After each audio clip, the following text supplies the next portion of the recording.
오늘 설교는 저희 가정 얘기가 조금 많을 겁니다. 설교를 처음에 조금 오해하게 되면 하나님 말씀 전하라고 했더니 지 얘기만 하고 있구나 오해할 수가 있을 텐데요.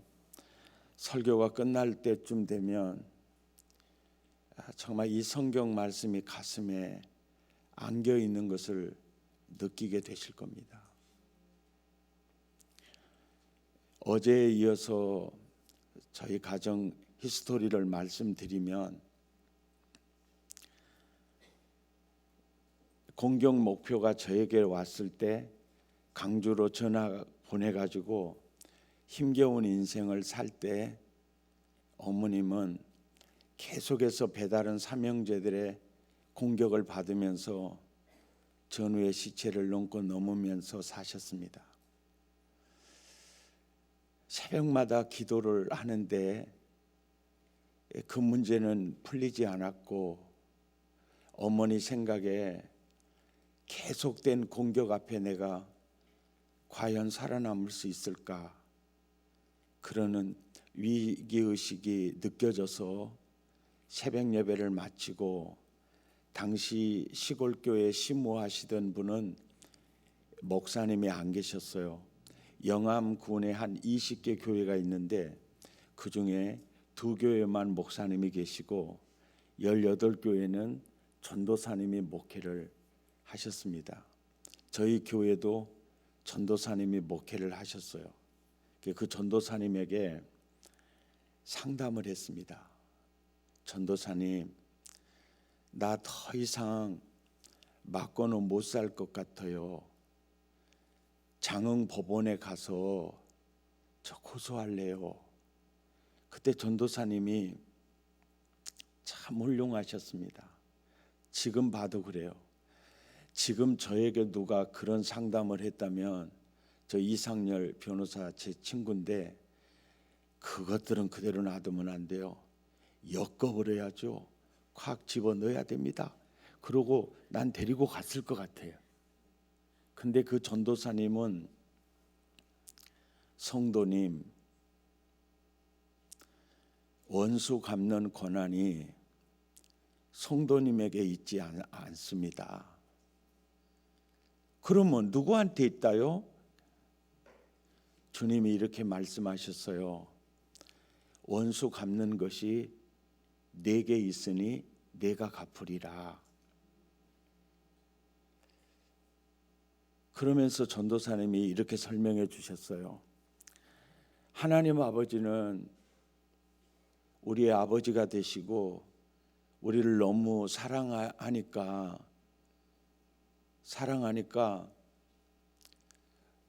당신의 자녀들에게 피 묻히는 일을 원치 않으세요. 그러니까 하나님은 우리에게 정죄해라, 심판해라 이거는 맡기지 않으세요. 하나님은 우리의 아버지이시니까 자기 자녀들이 그 손에 피 묻히는 일을 전부 자기에게 달라 하세요. 하나님은 참 좋으신 분이신데 죄도 내게 가져와라. 무거운 짐도 내게 가져와라. 그리고 보람되고 기쁜 일 용서해 줘라. 영혼을 복음 전에서 살려줘라. 그냥 관용 보듬어 줘. 참 보람되고 기쁜 일은 하나님은 당신의 아들들에게 하라. 당신의 아들들과 함께 하기를 원하셨고 손에 피 묻히는 일, 정죄하고 심판하고 집행하는 일은 내게 가지고 와. 내가 해줄게. 그렇게 말씀하셨어요. 그때 어머니가 오메 그래라 그러고 머리를 뚝뚝 굽고 오셨는데 지금까지 고소를 못했습니다. 그 이후로 괴롭히면 계속 됐고,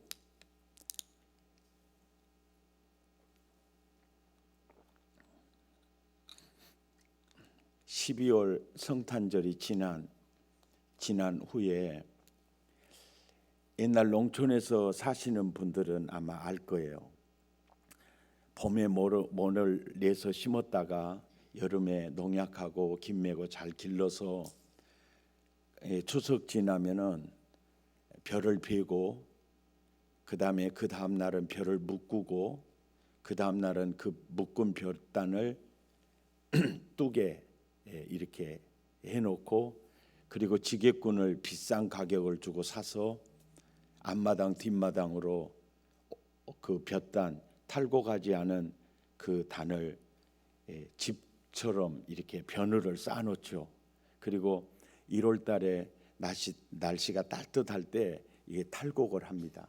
요즘은 벼를 베고 탈곡해서 가만히 담아놓은 일을 콤바인이라는 기계가 해버리니까 요즘은 농촌에 어떤 버늘이 없죠. 그러나 우리 어렸을 때만 해도 그 농부가 농사지어서 앞마당 뒷마당에 버늘을 다 눌러 놓으면 올 농사 끝났구나. 그리고 포만감을 가지고 굉장한 보람과 기쁨을 가지고 그 겨울을 지내죠. 그래서 그 버늘의 사이즈가 그 동네에서 경제적 사이즈가 되기도 해요. 그런데 수요일 날 예배를 드리고 어머니가 밤 10시쯤 집에 도착했는데 1년 농사 지었던 그 버늘을 다 불질러 버린 거예요. 그래서 더 이상은 못 참겠다 그래서 다시 상담을 하러 갔습니다.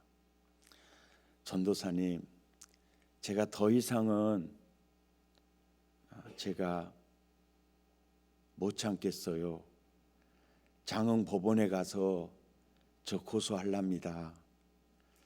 그럴 때 그 전도사님이 이제 그때는 저희 어머니가 서리 집사 임명을 받으셨거든요. 집사님, 하나님은 선으로 악을 이기라고 하셨지 악을 악으로 응수하라고 하지 않으셨어요. 전도사님, 선으로 악을 어떻게 이긴답니까? 그런데 주님은 원수가 줄이거든 먹여주고 악으로 올 때 하나님의 자녀들에게는 악으로 응수하지 마라. 선으로 악을 이길 수 있다고 하셨어요. 그러니까 우리 어머니가 어떻게 선으로 악을 이긴답니까? 그럴 때 전도사님이 구체적으로 적용 언어를 말씀해 주셨어요. 저 배다른 자녀들이 왜 괴롭힙니까? 전답주라고 괴롭히는 거 아닙니까?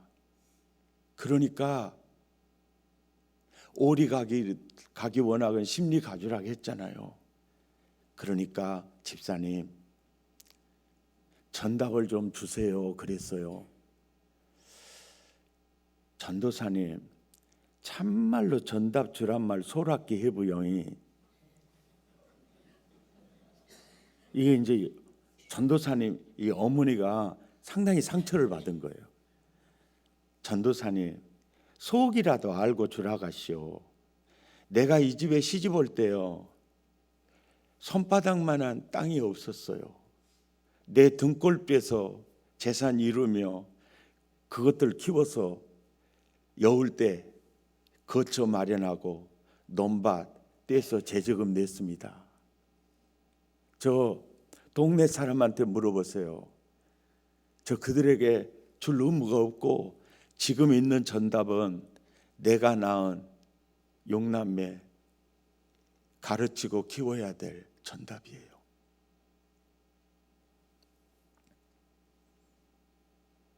집사님, 하나님을 믿으시고요. 전답을 좀 주세요. 그 말에 저희 어머니가 엄청난 상처를 받고 아무리 전도사님이라고 전답을 주란 말을 저렇게 소랍게 할까. 그때 저희 어머니에게 찾아온 게 섭섭이가 신방으로 왔어요. 예, 너무 섭섭한 이 섭섭이가 신방을 와가지고 또 가지도 않고 거기 자빠져 있어. 그래도 단 한순간도 주님 손 놓고는 살 수 없는 처지라 20리 걸어서 새벽에 예배드리러 가서 마룻바닥에 하나님 저 왔어요. 그러면 딸아 고생 많았다 하다 가시는 하나님의 은혜, 성령의 감성적 임재가 늘 있었는데요. 어머니 마음에 섭섭이가 자리 잡은 다음에는요, 그 하나님의 은혜가 차단이 돼 있는 거예요. 오메오메 참말로 죽겠네. 목사님이 전도사님이 설교를 하면 전에는 전도사님이 찬양 인도하면 그렇게 은혜가 되고 전도사님의 말씀 전하면 진짜 꿀송이처럼 달았던 그 어머니가요, 한마디가 들어오질 않는 거예요. 그러니까 저희 어머니가 오메오메 어째 이런다냐 참말로 미치겠네. 오메오메 진짜 못 사는 거예요. 그래서 2주간 동안 시달리다가 전도사님 그래도 전답 주라는 말도 그 원수들을 위해서가 아니고 나를 위해서였을 텐데 나는 그 말이 너무 섭섭해가지고 그때부터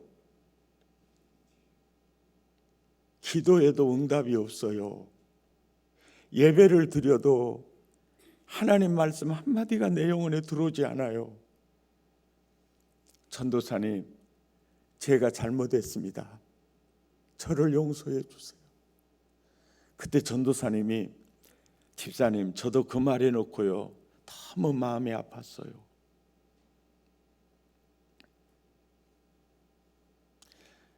내가 집사님이라 해도 섭섭했을 거예요. 그러면서 이제 둘이 아주 잘 풀어졌어요. 그게 이제 엄마 마음이 싹 풀어지니까 전도사님 그러면 전답을 얼마나 주면 좋을까요? 이제 이렇게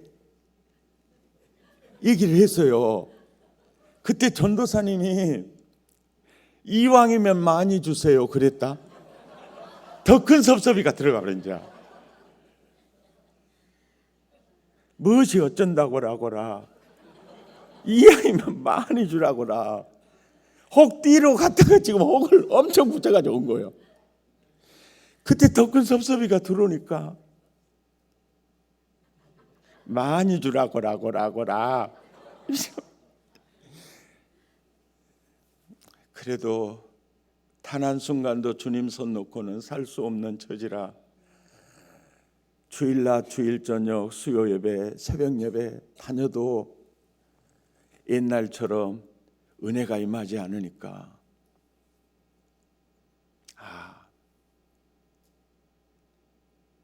내가 회개해야 되겠구나.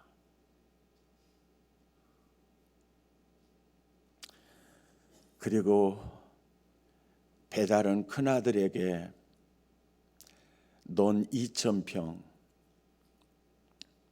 줬습니다. 그리고 둘째에게 논 1,000평을 줬어요. 어머니가 시집 와서 이룬 전답의 절반을 줬습니다.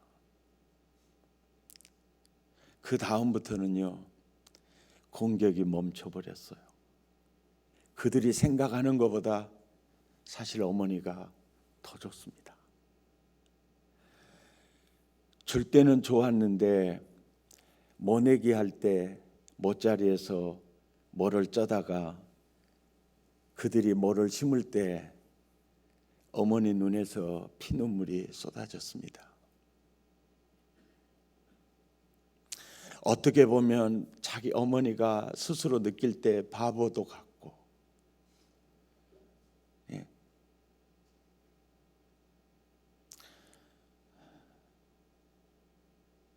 참 그렇게 지내셨어요. 그리고 저희 어머니가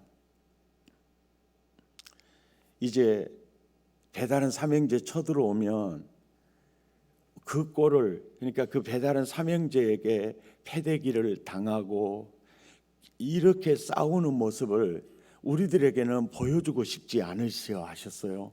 그런데 기습적으로 쳐들어오면 우리를 피신시키기도 전에 많이 보게 됐어요. 그래서 엄마 생각에 우리 자녀들에게, 특히 동조에게 저 배다른 삼형제가 지 엄마를 저렇게 두드러 패고 괴롭히는 것을 보고 어떤 마음을 갖고 있었을까를 생각을 하신 것 같아요. 하루는 마당에서 땅 따먹기를 하고, 그때 땅이 잘 따지더라고요. 그래 엄청 많이 땅을 따놨어요. 근데 어머니가 불 때다가 부르는 거예요. 동조야, 동조야 불러요. 그래서 어째 불러요? 그러니까 아따 땅도 많이 따랐는데 왜 불러요? 아야, 그 땅은 아무리 많이 따도 네 땅 안 될 것이다. 그냥 여기 앉으라 그러더니 이러는 거예요. 동조야, 너희들이 커가지고 저 배다른 삼형제 모가지 탁 잘라보려고 맘먹고 있지야. 그러니까 어떻게 알았어? 네 낯짝에 써 있어야 그러더라고. 우리 전라도에서는 이 얼굴 표정을 낯짝이라 하거든요. 경우에 따라서는 쌍판이라고도 해요. 우리 전라도 말은 참 이게 표현할 이 단어가 굉장히 많습니다. 눈도 눈이라고 했다가 눈구녕이라고 했다가 눈깔이라고 했다가 또 용도가 또 달라요. 네 낯짝에 써 있어야 그랬어. 동조야, 그러면서 이제 전도사님을 통해서 주셨던 이 로마서 이 본문 이대로를 말이죠. 이대로 하면 우리 못 알아먹잖아요. 스토리텔링을 통해서 우리가 알아먹을 수 있도록 언어로 지금 이제 얘기를 하는 거예요. 동조야, 너희들이 커갖고야 저것들 너가 왜 괴롭혔다고 뭐가 잘라버리잖아요. 그러면은 그 집 새끼들이 또 커가지고야 저 아버지 잘라버렸다고야? 너희들 가만히 놔두겠냐? 너희들 또 탁 잘라버리지. 그러면 너희 집 새끼들이 또 커갖고 저 아버지 잘라버렸다고 저 새끼들 놔두겠냐? 저 새끼들 또 탁 잘라버리지. 그러면 그 집 새끼들이 또, 그러면 백시 가문에 칼이 떠나겠냐 안 떠나겠냐 그러고 묻더라고요. 그래서 어린 내가 안 떠나겠는데, 거봐, 그러니까 그렇게 원수를 갚는 방법은 후환을 남기는 좋은 방법이 아니야. 아주 한 방에 차로 졸치기, 장기판에서 차 앞에 졸은 힘 하나도 없거든요. 차로 졸치기 할 수 있어. 그 방법이 뭐요?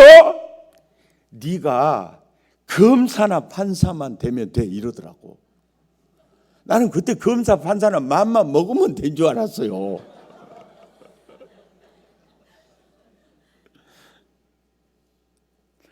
그러면 돼?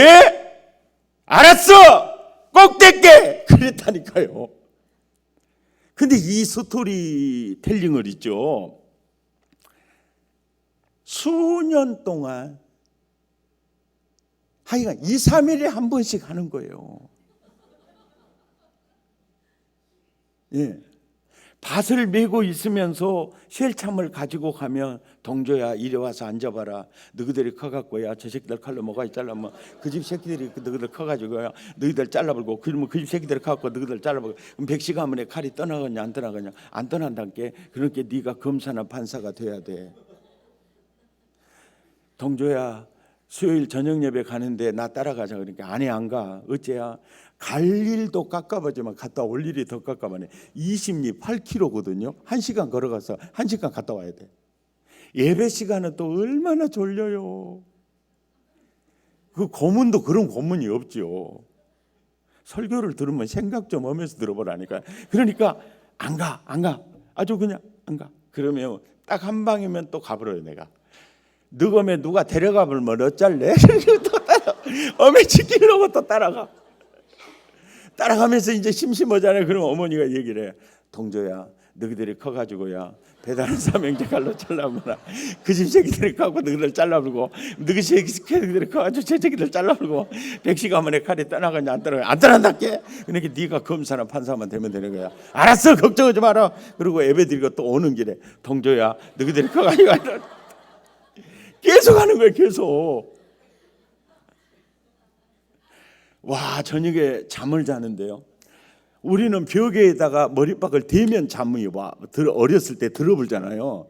잤다가 바로 내려불고 그러는데 어르신들은 안 오잖아요. 그러니까 어머니가 이제 또 그래, 동조야 불러 오면 또 시작이네. 잠아 죽겠는데 엄마 이제 내가 할게. 우리가 커갖고 저 새끼들 칼로 딱 잘라불면 그 집 새끼들이 커가지고 또 우리들 탁 잘라불고, 우리 집 새끼들이 커갖고 저 새끼들 잘라불고, 그러면 백시 가문의 칼이 안 떠나. 그러니까 내가 검사나 판사만 되면 되는 거야. 그럼 우리 어머니가 이불에서 팔을 내가지고 내 머리를 쓰다듬어요. 너는 꼭 그렇게 될 거다. 어째 이 새끼는 이렇게 똑똑하구나. 그때 너무 많이 쓰다듬어가지고 이렇게 되어버렸다는 거예요.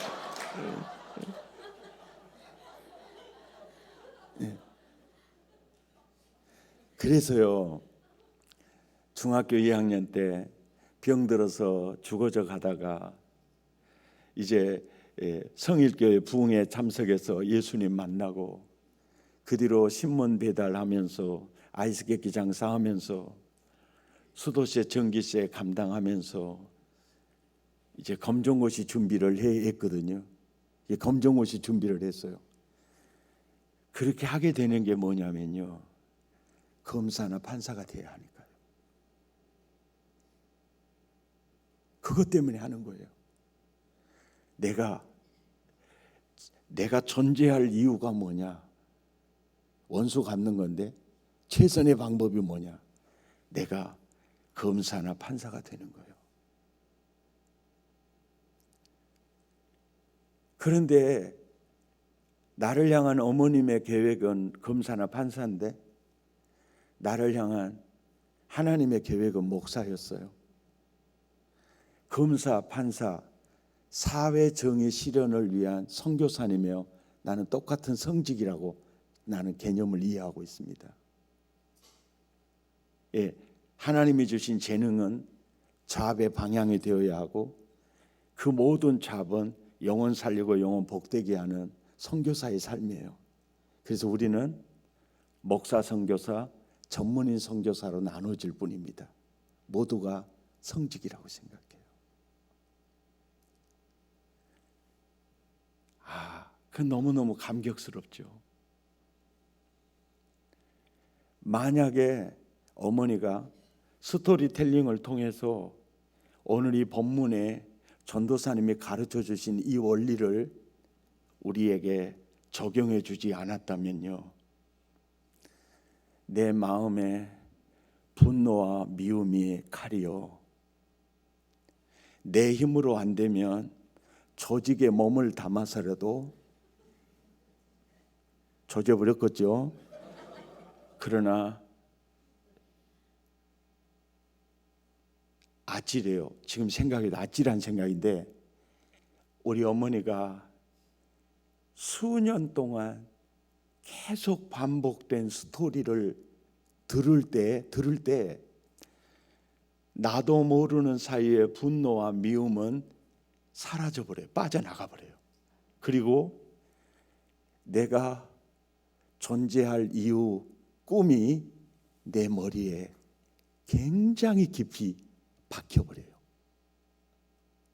이 정도의 교육은요, 박사학위를 받고요, 또 상담심리학, 교육학 박사학위를 받고 임상 5,000명 이상을 상담 경험이 있는 이들의 고수의 방법이었어요. 어떻게 초등학교도 나오지 않은 엄마가 그렇게 수준 있는 교육을 나에게, 그리고 내 내면에 정말 나를 무너뜨려 버릴 분노와 미움을 말이죠, 눈 녹듯이 녹여버리는 이 방법은요, 초등학교도 나오지 못한 어머니인데 사실 교육학이나 상담 심리학이나요, 인간적으로 막 연구해서 올라가면요, 이미 그 논리는요 성경에 있어요. 성경에 있습니다. 원수를 갚는 악으로 갚지 않고 선으로 악을 멋지게 이길 수 있는 승리의 병법이 오늘 본문이에요. 근데 이 본문은 우리 가정사 같은 경우만 적용되는 게 아닙니다. 내가 세상을 살아가는 동안에 내가 이웃을 바꿀 수가 없어요. 여러분, 남편 바로잡기 위해서 5개년 계획을 세워서 성공하신 분 있습니까? 아내 10년 계획 세워도 안 돼요. 나도 내가 못 바꾸거든요. 내 이웃을 내가 어떻게 갚아요? 우리는 다양한 사람들과 함께 살아가는 과정이에요. 어떤 사람이든지 내가 다룰 수 있는 이 근육 있죠, 이게 정말 중요한 거예요. 우리가 살다 보면 내게 정신적 피해, 물질적 피해, 여러 가지 내 자신을 손상시키는 요소가 많이 있거든요. 그 속에서 이 말씀을 깊이 한번 묵상해 보세요. 많은 사람들이 너에게 악으로, 상처로 다가올 때 너 어떻게 응수할래? 악으로 올 때 악으로 응수하면 무승부야. 게임이 끝나지 않아. 선으로 악을 이겨야 돼. 이번에 이희여 여사 돌아가셨을 때 이순자 전두환 대통령 부인이 전문을 왔더라고요. 왜 왔겠어요? 김대중 씨 사형은 또 내렸던 분이 바로 그분이잖아요. 그런데 김대중 대통령은 옷은 캐톨릭 옷을 입고 있는데 신앙은 개신교 신앙이에요. 죄는 미워해도 사람은 미워하지 말자. 원수를 갚는 가장 큰 방법은 악으로 악을 갚는 게 아니다. 용서가 가장 큰 복수다. 그래서 김대중 대통령 시절에 전직 대통령들을 청와대 초청해서 식사를 제공했던 유일한 한 분이 이 김대중 대통령이었어요. 그래서 전두환 대통령이 내가 전직 대통령으로서 대우받은 적, 청와대 초청받아서 내가 이렇게 대통령으로서 하고 다양한 얘기했던 거 김대중 대통령 한 분이었다. 이순자 씨가 그게 고마웠던 거죠. 네. 지금 우리나라도 보면요, 너무 악을 악으로 막 응수해요. 그러면 악순환은 계속되거든요. 거기서 한 계단만 올라가면요, 하나님 나라의 원리가 있거든요.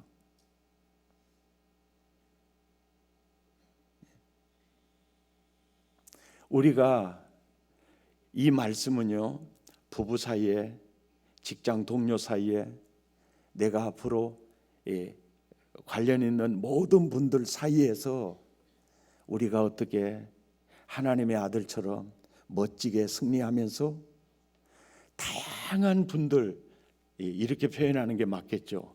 다양한 종자들과 함께 상대하면서 흔들리지 않는 내가 행복한 인생을 살아갈 수 있겠는가? 이것을 지금 주님 말씀하고 있거든요. 그래서 저는 악을 악으로 갚지 말고 원수가 줄이거든 먹여주고 항상 선으로 악에게 지지 마라. 이 말씀이요, 우리 어머니를 살렸고 그 어머님을 통해서 나를 살렸다니까요. 아, 하나님 말씀이 정말 사실이구나.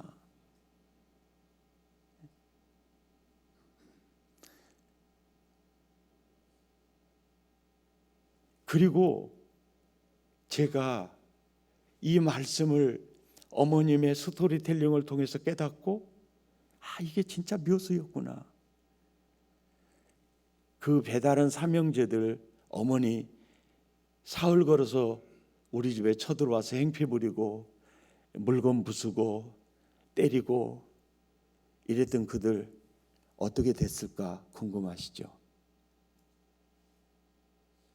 전혀 하려면 하고 말라면 말으라면 이런 세상이 있어요. 네. 아니, 나는 충청도만 뭔 속인지를 모르겠던데 리저지는 더 플러스 알파가 되는 것 같아요.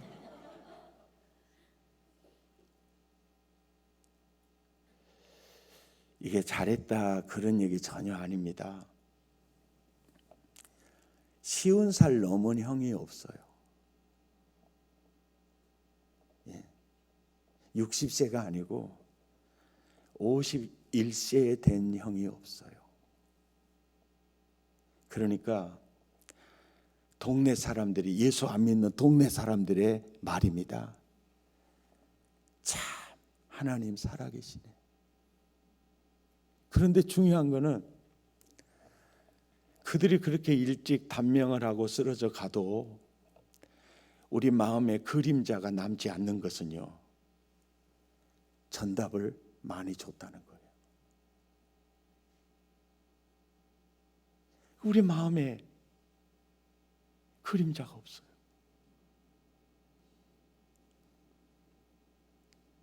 그래서 지금도 그 조카들은 무슨 애경사 있거나 그러면 찾아오거든요.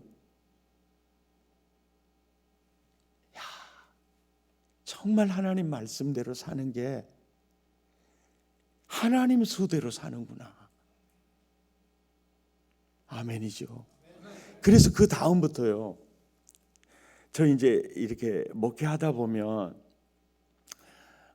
하나님이 참 부족한데도 남다른 은혜를 많이 주셨어요. 그래가지고 우리 동창들 사이에서나 또 지역에서나 조금 제가 약간 좀 튀는 편이에요. 내가 이렇게 이게 성격적으로 모나서 튀는 게 아니고 약간 좀 이게 잘난 척도 하는 게 아닙니다. 이게 튀는 척이다 보니까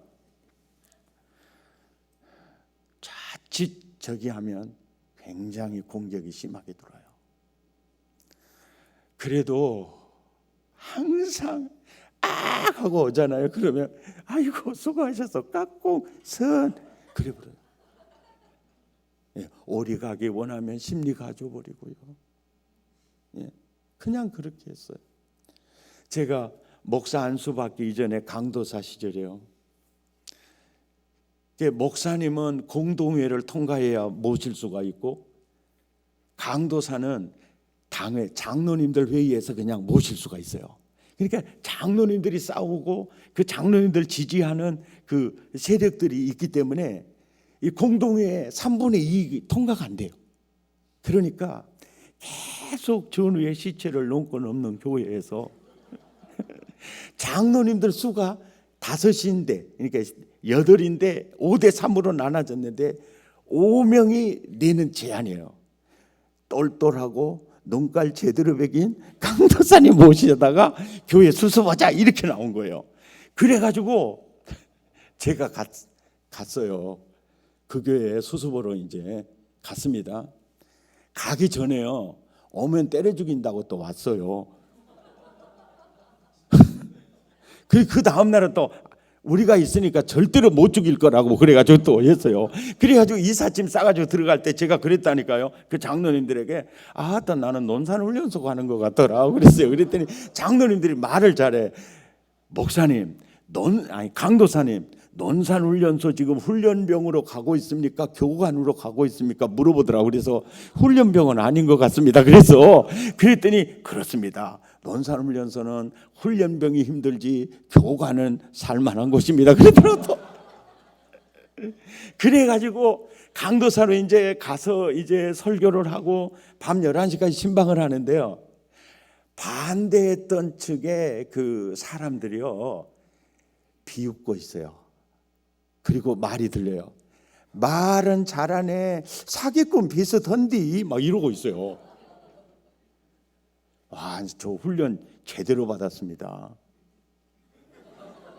뭐 그래도 어떻게 해요? 웃으면서 설교를. 그렇게 해서 한 1년 지나니까요, 내 진심을 알더라고요. 그래서 교회가 평안해져 버렸어요. 그런 게 또 나를 나가라고. 이제 우리는 서울에서 훌륭한 목사님을 모셔야 되겠으니까 강도사 나가래. 그래갖고 나가리 돼버렸다가 나도. 근데 봐요, 나를 나가라고 이게 아니에요. 예, 나가겠습니다. 제 임무 끝난 것 같네요. 그러고 이제 거기서 나와서 개척을 한 교회가 사랑의 교회예요. 그 교회는 지금까지 가만히 자빠져 있어요. 야, 이게 은혜예요, 은혜. 그러니까 오리 가기 원하면 심리 가져. 그냥 치면 맞아. 지는 게 이기는 거야. 제가 깨달은 게 있어요. 하나님은 강한 자 편도 아니에요. 약한 자 편도 아닙니다. 하나님은요, 옳은 자 편이에요. 옳은 자 편입니다. 옳은 자가 하나님 말씀 기준이에요. 우리 소견에 옳은 게 아닙니다. 하나님의 말씀 따라가면 하나님은 언제나 그 편에 서시더라는 겁니다. 아멘입니까? 그러니까 나를 버리려면 버려라. 밟으려면 꽉꽉 밟아라. 당신들이 나를 밟을수록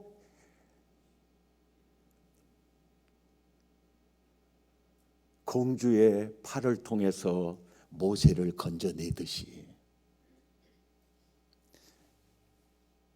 당신들이 나를 버려도, 당신들이 나를 밟아도 하나님은 공주의 팔을 통해서 모세를 건져내듯이 주님이 나를 건져주시리라. 그 마음이 이 다음부터 생긴 거죠. 그리고 늘 체험한 게 그거예요.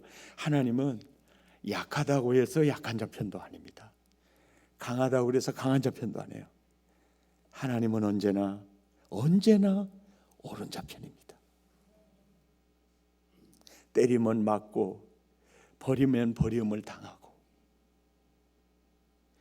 근데 언제나 주님은 그 편에 서 계셔요. 그 은혜가 있어요.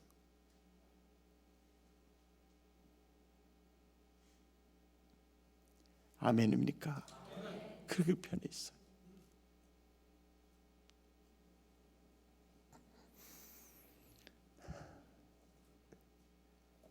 이 말씀이요, 악을 악으로 대항하지 마라. 원수가 줄이거든 네가 보살펴줘. 먹을 걸 줘. 그리고 악에게 절대 지지 마라. 선으로 악을 이겨라. 이 말씀이 우리 어머니 살리고 어머니를 통해서 나를 일으켰던 말씀이고, 그리고 내 라이프 스타일을 설정해 준 말씀입니다. 예. 교회 개척을 해서 한 7, 80명 모였는데, 그 7, 80명이 이제 모이는데 7, 80명 개척교회 7, 80명 때가요 얼마나 힘든지 아세요? 다 당회장이에요. 다 당회장. 목사님 목회를 이렇게 해야 된다니까요. 전에 교회 목회 그러더만, 목사님 목회 성공하셔야 되잖아요. 이렇게 해야 된다니까요. 아멘, 아멘. 또 이 사람한테 그렇게 하면 안 된다니까, 이렇게 해야 된다니까 또 조져버리면 또 아멘. 오메오메 나 죽겠습니다. 야. 와 진짜 죽겠더라고요. 그날 따라서 있잖아요. 구역 예배를 드리러 갔는데, 속회 예배를 딱 드리러 갔는데 완전 청문회야. 청문회 뭔 말인지 아시죠? 그래가지고 스트레스를 엄청 받아가지고 오는데, 운전하고 오는데요 신경이 운전하는 데는 안 쓰여져요. 계속 스트레스에 막 신경이 쓰이니까 그래서 신호등이 죽어 있는데 상거리에서 그냥 내가 은혜롭게 그냥 차도 안 오는 것 같아서 좌회전을 해버렸거든요. 그랬더니 안 보이던 차가요 4.5톤 덤프가요 붉은 벽돌을 가득히 싣고요 보잉 747로 와가지고 때려 받아버렸어요. 그러니까 내가 좌회전을 은혜롭게 하는데 직진에 받아버리니까 이 내 머리박이요 조수석 턱에 찍어버려가지고요 그대로 가불더라고요. 그래 보세요. 이렇게 했던 때려 받아버리니까 이게 하죠. 그때 경추 2번이 골절돼 버리는 거예요. 그래서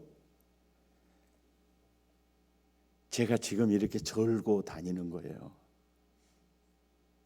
운동신경, 경추 2번이 딱 골절이 되면서 운동신경 마비가 오니까 사지를 쓸 수가 없어요. 오른손, 오른발, 왼발 쓸 수가 없어요. 피부 감각 신경 마비가 오니까 아파서 피가 줄줄줄 흘러도요 아프질 않아요. 그러니까 주사 맞을 때는 엄청 좋아요. 주사기가 들어간지 나온지 모르니까. 슈퍼맨이라고 혹시 아세요? 미국 배우죠? 왜 죽었어요? 경추 2번 촬영 중에 골절로 죽었어요. 전신마비로 하다가 죽었습니다. 그래서 저는요 살았어요. 그래서 누가 그러더라고요. 슈퍼스타라 그러더라고요. 슈퍼맨은 죽었는데. 그래서 한국병원의 유재강 신경외과 원장님이 저를 보면 목사님은 참 천운을 타고 나신 분이라고 그래요.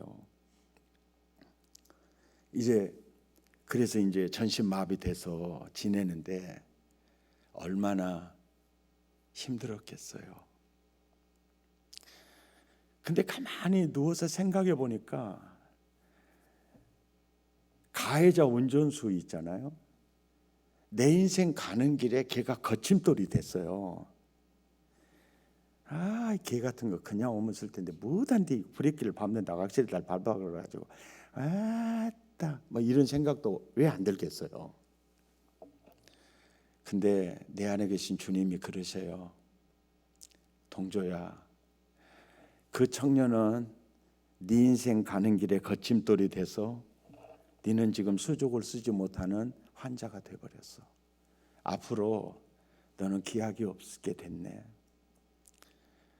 근데 너에게 합의 보려고 이렇게 보니까 그 친구 입장에서 보면 네가 거침돌이 돼버렸네 그러더라고요. 그는 너에게 거침돌이 될 수 있어도 너는 그에게 거침돌이 될 수 있겠느냐 묻더라고요. 그는 나에게 거침돌이 되어도 나는 그에게 디딤돌이 되어야죠. 그래서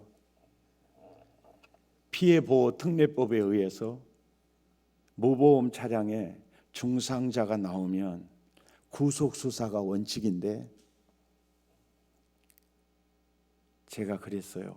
형사님, 저 가해자 운전수 저 구속 안 시킬래요. 목사님, 구속 연기 청원 일주일씩 2번은 해줄 수 있어요. 그리고 3번째는 합의서 들어가면 구속 안 돼요. 여보, 저 서류가 있을 텐데 경찰서에서 가져다가 구속 연기 청원 해드려. 내 인생 가는 길에 저 청년이 내게 거침돌이 됐다 해서 저 청년 힘들게 하면 똑같은 사람이잖아. 그는 나에게 악으로 다가왔을지라도 나는 선으로 대해야지. 원수가 줄이거든 먹이라 그랬잖아. 구속 연기 청원 2번 해줬습니다. 그래서 구속을 안 시켰어요. 70-80명 모이던 교회 교인들이, 저는 지금도요, 여러분 혹시 아실라나 모르겠어요. 한국에 옛날에요, 해태제과에서 나오는 봉봉이하고 섹시기가 있어요. 예. 다 웃으신 거 보니까 잡사 보셨네요. 저는 지금도요, 봉봉이 섹시기는 안 먹습니다. 왜냐하면 우리 교인들이요, 병문 안 올 때 봉봉이 사오거나 섹시기 사와요. 사와가지고, 목사님, 어째 그렇게 세상 물정을 모르요? 딱 처박아 놔야 합의가 돼도 제대로 될 텐데 저렇게 싸대고 구속 연기청원이라 어미어미 답답해 죽겠네 참말로. 어째 그렇게 우리 목사님은 세상 물정을 모를까 그러면서 딱 처박아 놔야 그냥 합의가 돼도 제대로 되게 어째 이러냐고. 내 눈구녕을 막 씻어보려고 그래 막 이렇게. 그리고 그 다음 주일날 다른 교회로 옮겨버려. 그러니까 봉봉이만 사들고 오면 겁나는 거야. 이제 오면 또 조제불고 또 다음 주에 가불겠네 이 생각이 드니까.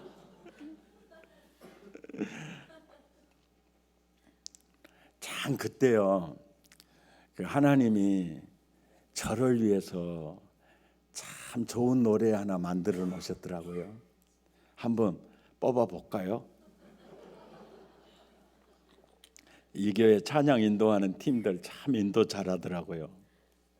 예. 너무 잘한 사람 앞에 제가 할란가 모르겠네. 병상에 이 찬양하며 주님의 큰 위로가 있었어요.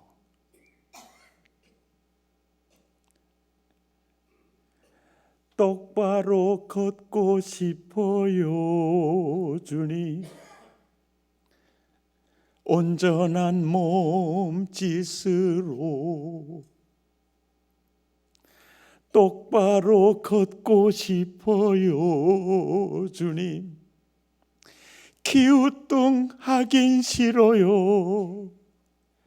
하지만 내 모습은 온전치 않아 세상이 보는 눈은 마치 날 죄인처럼 멀리하며 외면을 하네요. 주님, 이 작은 나를 통하여 어디에 쓰시려고 이렇게 초라한 모습으로 만들어 놓으셨나요? 당신께 드릴 것은 사모하는 이 마음뿐. 이 생명도 달라시며 십자가에 놓겠으니 허물뿐인 육신 속에 참빛을 심게 하시고 가식뿐이 세상 속에 미랄로 썩게 하소서. 하나님, 나 걷게 해주세요. 이게 아니고 주님, 내 몸 십자가에 올려놓겠습니다. 미랄로 썩게 해주세요.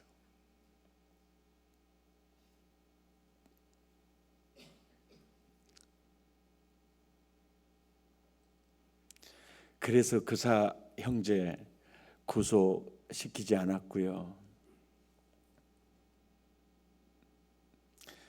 당신은 나에게 거침돌이 되었으나 나는 예수님 모시고 사는 신자로서, 목회하는 목사로서 그래도 나는 당신에게 디딤돌이 되어주겠소. 세상을 살다 보니 참 이런 목사도 있구나.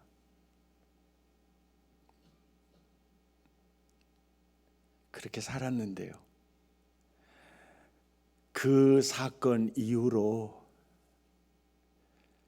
정말 하나님의 전능하신 은혜로 여러분 앞에까지 서게 되었습니다. 지금도 운동신경이 30% 왔어요. 그래서 지금도 장애 상급입니다. 가끔 이렇게 손 짚고 자꾸 넘어지려 그럴 때 그런 내 모습이 참 초라하긴 한데요, 그래도 내 마음은요, 나에게 어떠한 해를 끼쳤을지라도 당신은 나에게 악으로 왔지만 그래도 나는 당신에게 선으로 응수하겠소. 이 삶이 그 사건 이후로 정말 좋은 디딤돌들을 하나님이 제게 붙여주셨다는 거예요. 무엇으로 심든지 그대로 거두리라.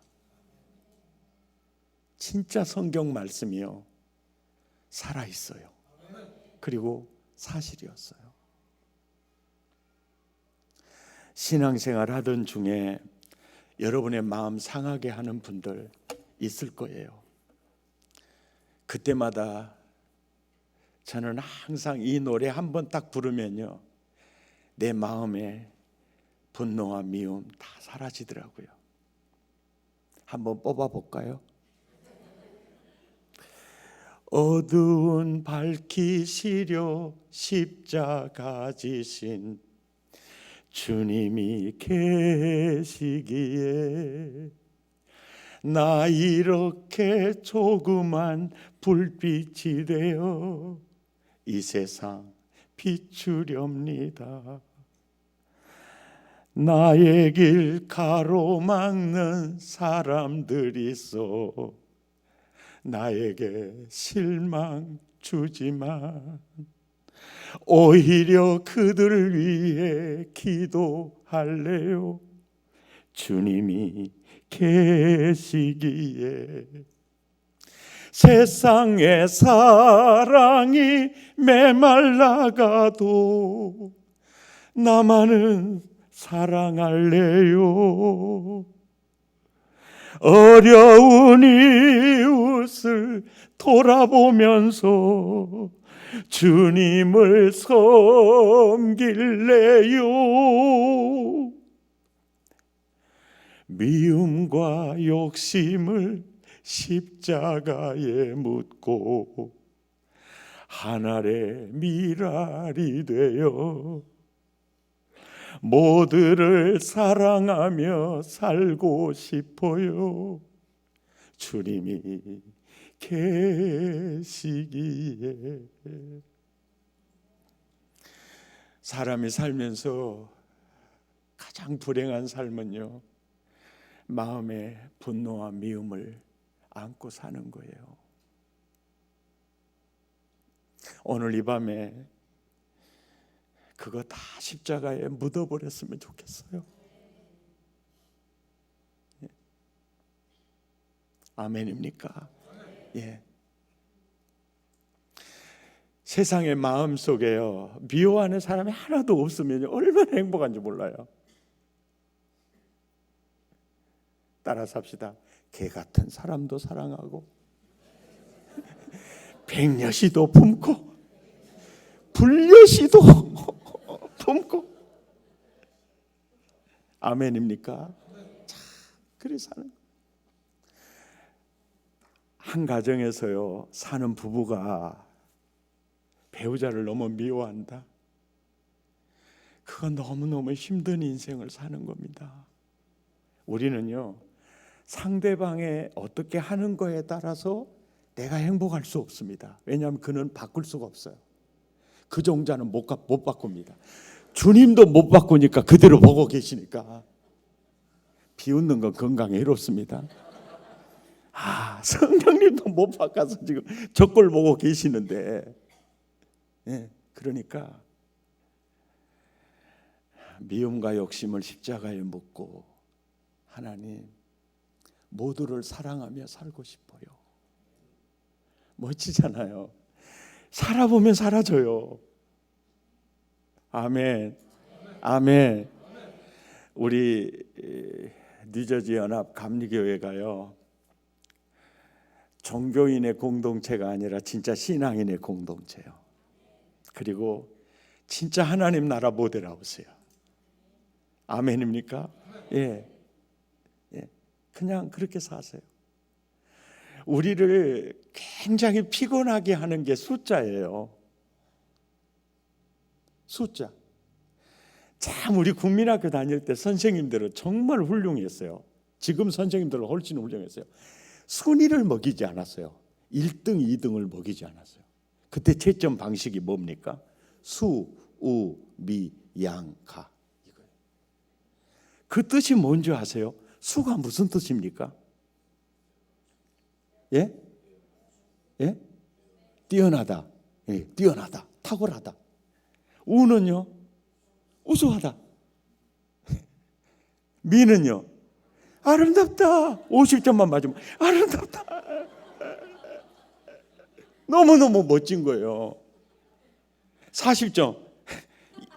양호하다. 양호하다. 양호하다. 대박, 대박, 대박. 가가 뭔지 아세요? 가능하다예요. 그러니까 선생님들이 채점을 할 때 그 반 아이들은요, 불가능한 종자가 하나도 없어. 아멘이죠. 정말 멋있는 채점 방법이었어요. 우리는요, 순위, 숫자 때문에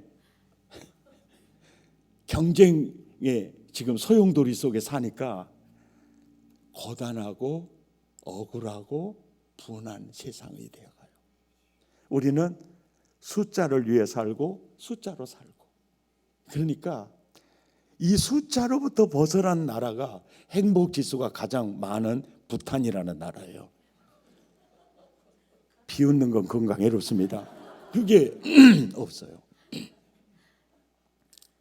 숫자는 생산성은 올려주지만 행복지수는 완전히 망가뜨리거든요. 교회도 마찬가지예요. 사실이 있잖아요. 사람 얼마나 많이 갖느냐, 얼마나 큰 집에서 사느냐, 전부 의미 없습니다. 모든 인간은요, 평등해요. 어떻게 평등하느냐면, 나이가 들어가면 들어갈수록 학력 평준화로 가고 있고요, 몸매 평준화로 가고 있어요. 그리고 얼굴 평준화로 가고 있습니다. 영혼의 육신의 장막에서 벗어난 순간 경제 평준화로 끝나요. 알몸으로 시작해서 알몸으로 끝납니다. 그거 천년만년 막 할 것 같죠? 딱 그래도 새끼들한테 한 입이라도 더 줘야죠. 그 새끼들 믿지 마세요. 잘 들으세요. 자식도 남입니다.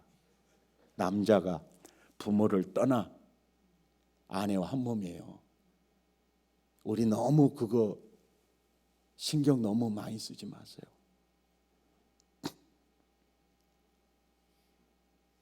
국민 여러분, 진짜예요. 그러니까 우리는 여러분 큰 집에서 살고 많은 재산을 갖고 막 주식에 투자하고 그 사람처럼 진짜 힘든 인생을 산 사람 없어요. 주가가 올라갔다 내려갔다 그러면 이게 완전히 이게 일희일비하면서 사는 거고 그러잖아요. 몽땅 모아놓고 죽었는데 얄미운 며느리가 다 쓸 걸 생각해 봐요. 무덤에서 벌떡 일어날 일이에요. 우리 인생 속으면 안 됩니다.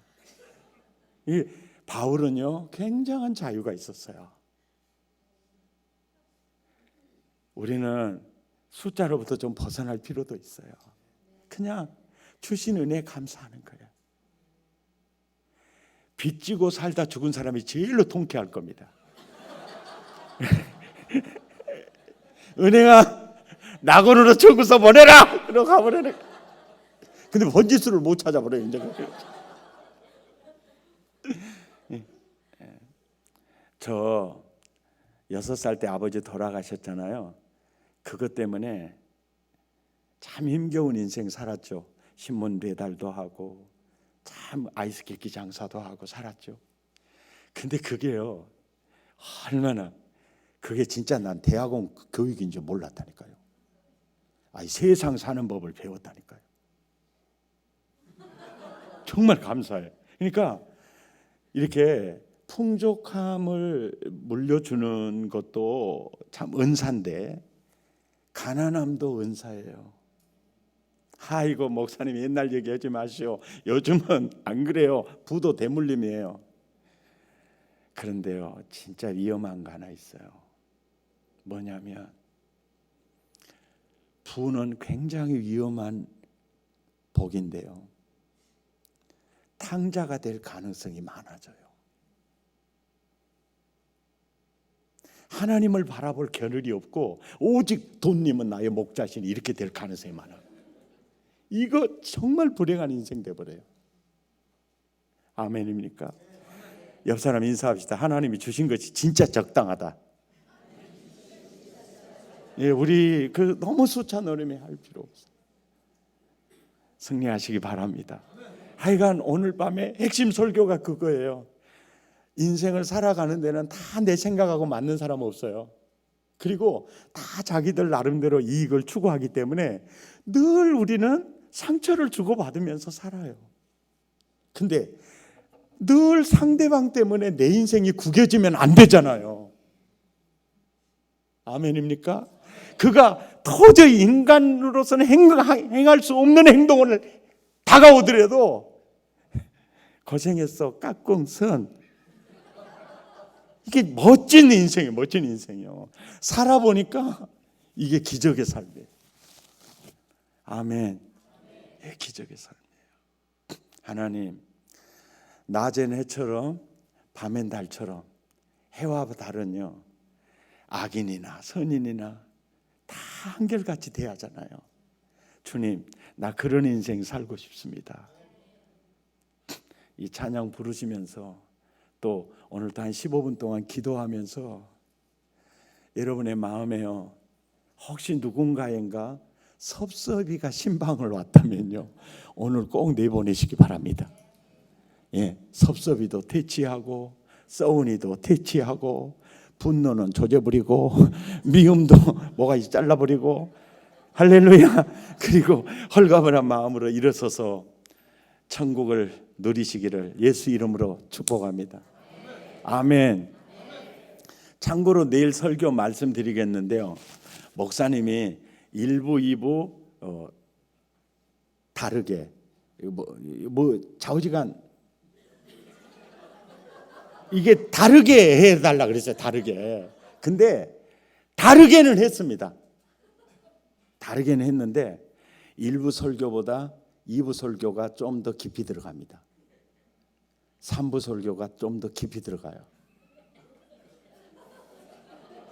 예, 내용은 다른 거죠. 그러니까 본문이 다르잖아요. 주제는 그 제목은 똑같은데 국민 여러분 깊이 들어가요. 아따 1부에 3부까지 어떻게 드려? 아이고 나 못 드려. 이런 생각이 드시겠지만 한번 드려보세요.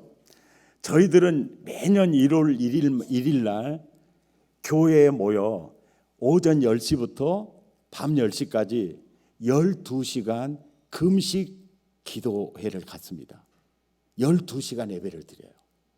찬양하다가 기도하다가 말씀 듣다가 찬양하다가 기도하다가 말씀 듣다가 찬양하다가 기도하다가 말씀 듣다가 12시간 예배를 드려요. 완전히 달라요. 오늘은 12시간까지는 가지 말고 1부, 2부, 3부 세 타임으로 남다른 은혜가 있을 겁니다. 아멘. 독특하게 한번 승리해 보십시다. 우리 찬양하십시다. 낮에처럼 밤엔 달처럼.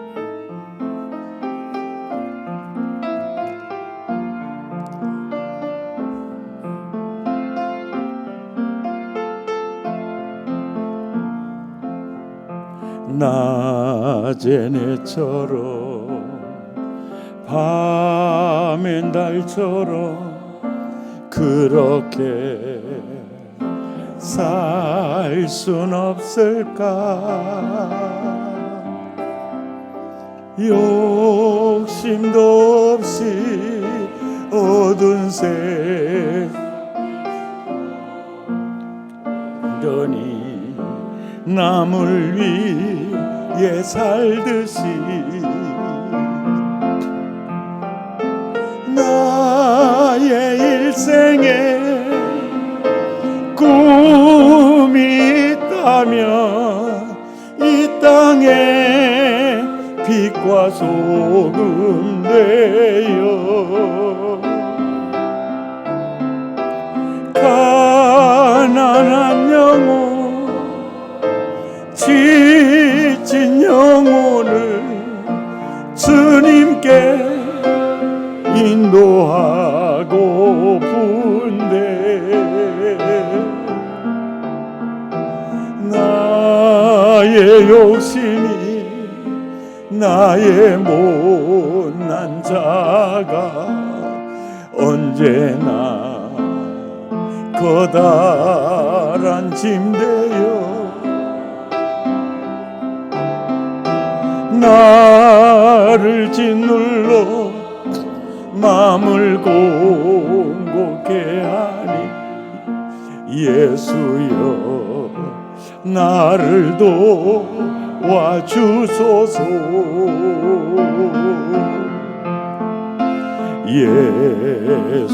예수님처럼 바울처럼 그렇게 살 순 없을까? 남을 위하여 당신들의 온몸을 온전히 버리셨던 것처럼 주 불을 닦아주시기 바랍니다. 베푸는 사랑 값없이 거저주는 사랑 그러나 나는 주는 것보다 받는 것 더욱 좋아하리.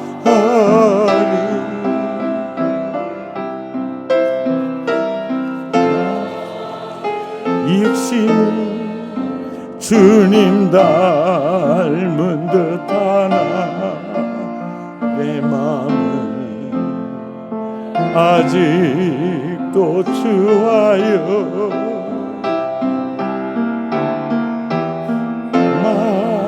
늘 사랑만